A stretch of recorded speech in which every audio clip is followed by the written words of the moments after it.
வந்து இப்போ காடுவெட்டி குருவுக்கு எதிராகவோ அல்லது வன்னிய சமுதாய மக்களுக்கு எதிராகவோ நான் இந்த வழக்கை நான் தொடங்கலை.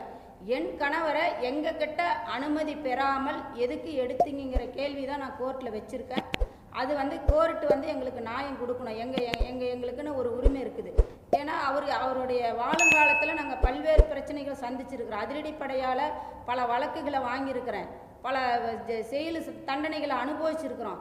அதை அவர் சார்ந்த கஷ்டங்களை எல்லாம் நாங்கள் அனுபவிச்சிருக்கிறோம். ஆனால் அவர் பேரை வைத்து எல்லாரும் இவர் கௌதம மட்டுமல்ல, இவங்க மக்கள் தொலைக்காட்சியில் எடுத்த பிறகு தான் ராம்கோபால் வர்மா எடுத்தார். அதன் பிறகு ஏமார் ரமேஷ் வனயுத்தன்னு ஒரு படம் எடுத்தார். அது மிகப்பெரிய எங்கள் புருஷனை வந்து தப்பாக சித்தரிக்க காட்டப்பட்டது. அதுக்காக நான் சுப்ரீம் கோர்ட் வரைக்கும் நான் வழக்கு நடத்தினேன். நிறைய சீன்களை வந்து ரொம்ப மோசமாக என் கணவர் சித்தரித்து காட்டினாங்க. அதில் வந்து ஒரு 30-40 சீனை நாங்கள் வந்து ஹைகோர்ட்டில் ப்ரீ ஷோ 2 டைம் போட்டு காட்ட சொல்லி அந்த சீனெல்லாம் கட் பண்ண வச்சோம்.